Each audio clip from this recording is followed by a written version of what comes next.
Assalamualaikum warahmatullahi wabarakatuh. Pada siang hari ini kita akan mempelajari tentang judul alat ukur jangka sorong. Nah, sebelum kita memulai pembelajaran kita siang hari ini, alangkah baiknya kita bersyukur terlebih dahulu pada Allah Subhanahu wa taala yang mana telah memberikan kita kesempatan dan waktu sehingga kita dapat memulai pembelajaran kita pada siang hari ini. Selanjutnya, marilah kita selawat kepada Nabi besar Muhammad SAW yang mana telah membawa kita dari zaman kegelapan menuju zaman yang terang benderang diterangi oleh iman dan Islam. Nah, pada siang hari ini kita akan mempelajari tentang alat ukur jangka sorong. Adapun yang kita akan bahas nanti yaitu tentang pengertian jangka sorong, fungsi jangka sorong, jenis dan bagian-bagian jangka sorong, dan contoh soal. Yang pertama, pengertian jangka sorong. Pengertian jangka sorong. Jangka sorong adalah salah satu alat ukur yang dapat digunakan untuk mengetahui panjang, diameter luar, dan diameter dalam sebuah bentuk benda tertentu. Jangka sorong juga bisa digunakan untuk mengukur kedalaman lubang atau bangun ruang tertentu seperti tabung. Perlu garis bawahi bahwa meskipun bisa mengukur diameter untuk benda, namun jangka sorong hanya diperuntukkan untuk mengukur benda-benda yang ukurannya relatif kecil. Hal ini terjadi karena satuannya yang terbatas dan biasanya benda yang tidak bisa diukur dengan penggaris dibandingkan dengan penggaris. Jangka sorong memiliki tingkat ketelitian yang lebih tinggi. Tingkat ketelitian yang dimaksud adalah bentuk nilai skala terkecil yang bisa diukur oleh jangka sorong lebih detail atau akurat. Skala terkecil jangka sorong yaitu 0,01 cm atau 0,1 mm, sedangkan pada penggaris skala terkecilnya 0,1 cm atau 1 mm. Hal inilah yang menunjukkan kelebihan jangka sorong dibandingkan penggaris untuk mengukur bentuk benda yang tidak di bidang datar.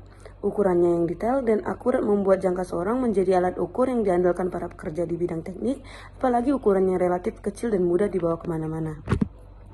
Jangka sorong pertama kali ditemukan oleh ilmuwan matematika asal Prancis yang juga ahli teknik bernama Pierre Vernier, kelahiran 19 Agustus 1584. Dia mempublikasikan penemuan alat ukur ini pada tahun 1631 yang menjadi alat ukur panjang yang akurat yaitu jangka sorong.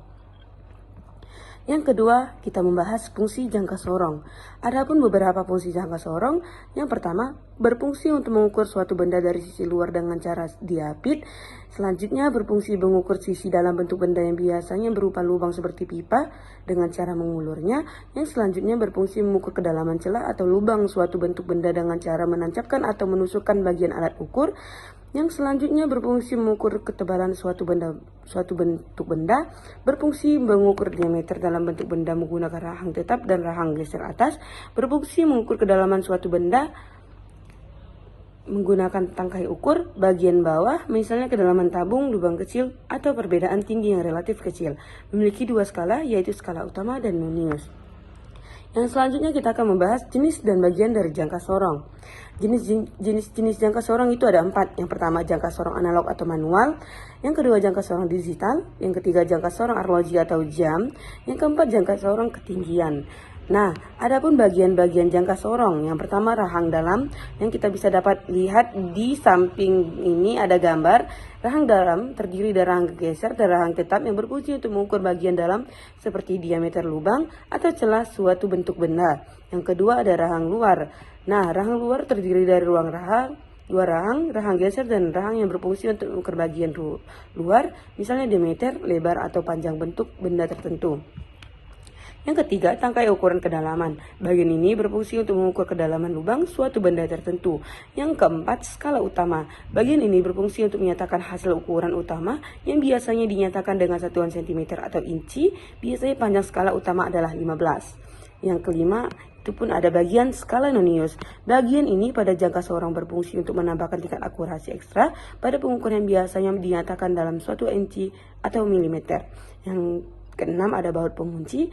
Baut pengunci pada jangka sorong berfungsi untuk menahan agar rahang tetap pada tempatnya sehingga objek benda yang sedang diukur bisa bertahan atau tidak terlepas dan skalanya pun tidak tergeser saat sedang diukur.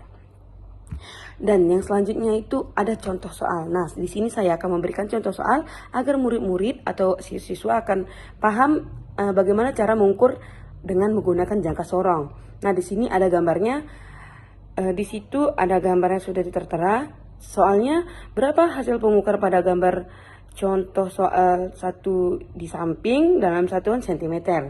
Nah, pembacaan skala utama adalah 10 cm. Angka 10 cm, angka 10 didapat karena posisi persis berseberangan dengan angka 0 pada skala Vernier di bagian kanannya. Nah, di sini kita cara mencari skala utamanya itu biasanya itu kenapa di sini bisa 10?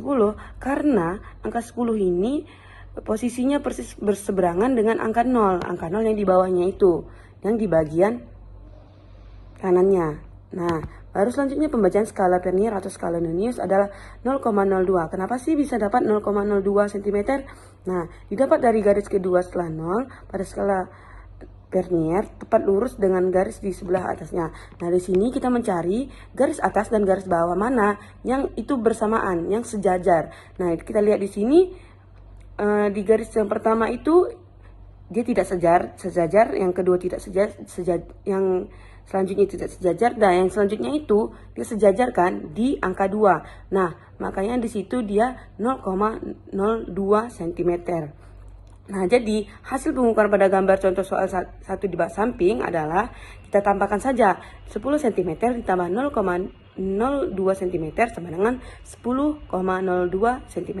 Nah, tadi di soal sampingnya itu kan dibilang dalam bentuk cm. Nah, dalam satuan cm. Nah, jadi kita mendapatkan hasil 10,02 cm. Nah, begitulah penjelasan dari jangka sorong yang dapat saya sampaikan. Saya harapkan siswa-siswa sekalian bisa memahami penjelasan saya. Baik, terima kasih. Mungkin sampai sini saja. Assalamualaikum warahmatullahi wabarakatuh.